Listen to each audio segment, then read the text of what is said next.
The first place, why has it happened? This is what we need to understand before we restructure properly. See, this is a ecosystem driven illness. It is not about one company or one economic situation or one demonetization or GST introduction. It is ecosystem driven. To, to give you an idea, in the early days when somebody started business, they had a good proposition and they want to invest money and they do not have money. So what they used to do, they used to jack up the investment, show the balance as their own share of capital, and then take the balance loan. Virtually the entire very small portion was equity and rest of it was debt. A scenario like that, servicing is going to be difficult, and that's what has happened. And subsequently, there are other owner equity was relatively less,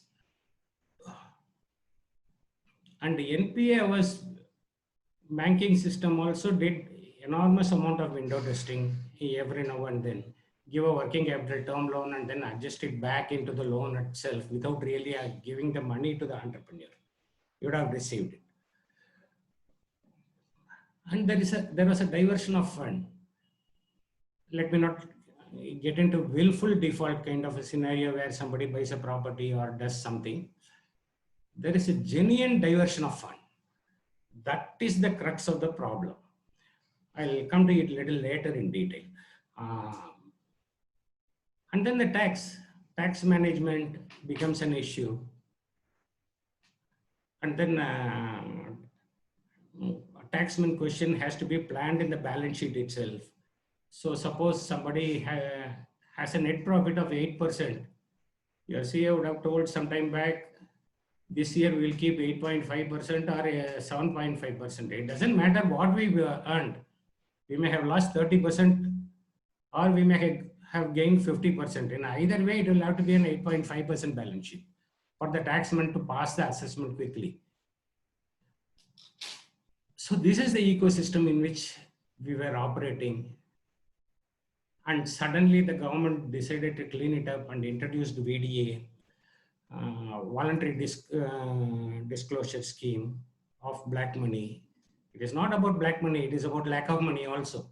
So that is something the government did not really give importance to.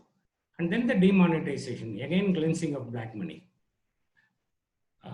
And then GST. The black money oriented system and the cash oriented system suddenly found GST to be implemented, and then BSL norms and IBC.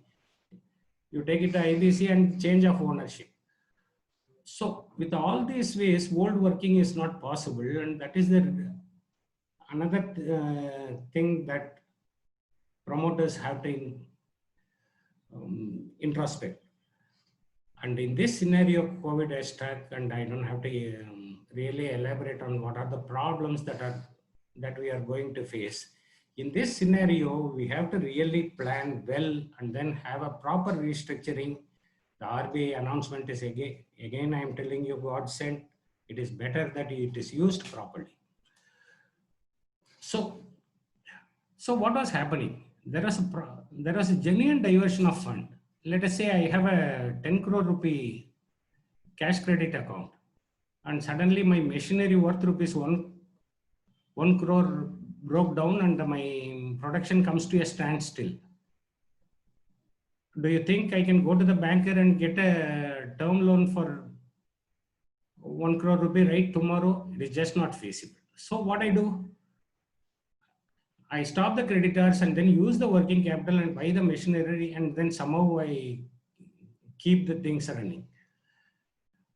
But then the end of the month comes and I have to give a statement to the bank stating that what is the stock, what is the debtor, what is the margin, and what is my loan. So I have no option but to increase the loan, increase the stock and debtors. Increasing the stock and debtors will not stop. At some point of time, I have to increase sales.